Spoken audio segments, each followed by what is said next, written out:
அத்தியாயம் 19 இரட்டிப்பு முறை. இரட்டிப்பு முறை எவ்வாறு எழுதப்படும்? எடுத்துக்காட்டுகளுடன் விளக்குக. வளைவுக் கோடுகள் தனித்து வந்தால் அல்லது ஆரம்பச் சேர்க்கையுடன் வந்தால் அர் ஆர், இட்டர் இட்டார், இத்தர் இத்தார் என்பதற்கு இரட்டிக்கப்படும். எடுத்துக்காட்டு: மீட்டார், அணைத்தார்.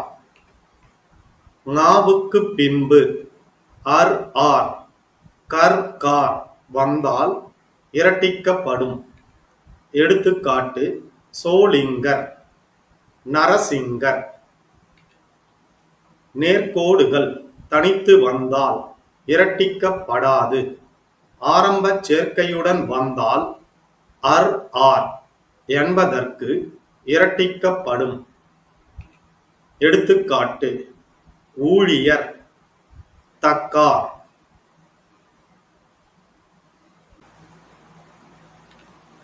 நேர்க்கோடுகளுக்கு பின்பு இத்தர் இத்தார் வந்தால் இடதுவாட்டமாக கடைசியில் சிறிய கொக்கி போட்டு இரட்டிக்கப்படும்.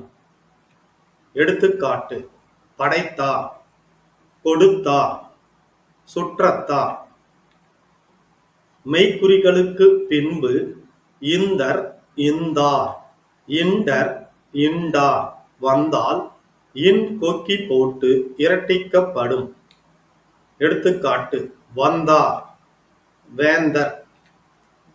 கடைசியில் லர் வந்தால் இல் கொக்கி போட்டு இரட்டிக்கப்படும். எடுத்துக்காட்டு: மேலாளர், கொடையாளர்.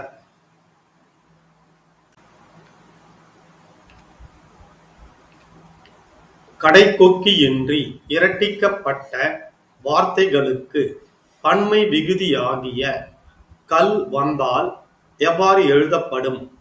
எடுத்துக்காட்டுகளுடன் விளக்குக. கடைசியில் கொக்கி இல்லாமல் இரட்டிக்கப்பட்ட வார்த்தைகளுக்கு பின்பு கல் வந்தால் இல் இல் கொக்கி எழுதப்படும். எடுத்துக்காட்டு: மாட்டார்கள், நாட்டார்கள்.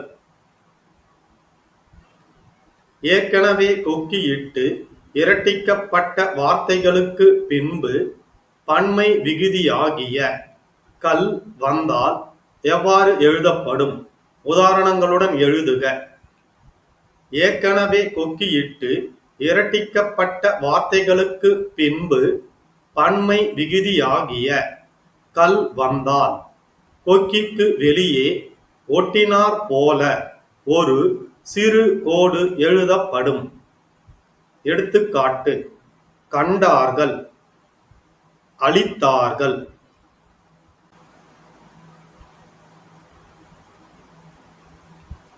இரட்டிக்கப்பட்ட கீழ்கோடுகள், மேற்கோடுகள் மற்றும் படுக்கை கோடுகள் எவ்வாறு எழுதப்படும்? எடுத்துக்காட்டுகளுடன் எழுதுக. இரட்டிக்கப்பட்ட கீழ்கோடுகள் வரியின் கீழ் எழுதப்படும். எடுத்துக்காட்டு: வந்தார், வேந்தர், பூண்டார். இரட்டிக்கப்பட்ட மேற்கோடுகள் முதலில் வரும் உயிரொலிக்கு ஏற்றவாறு வரிக்கு மேல், வரியை ஒட்டி, வரியின் கீழ் எழுதப்படும். எடுத்துக்காட்டு: அலைந்தார், எரிந்தார், இருந்தார். இரட்டிக்கப்பட்ட படுக்கை கோடுகள் மற்ற படுக்கை கோடுகளைப் போல எழுதப்படும். எடுத்துக்காட்டு: மாட்டார், மோட்டார், மீட்டார்.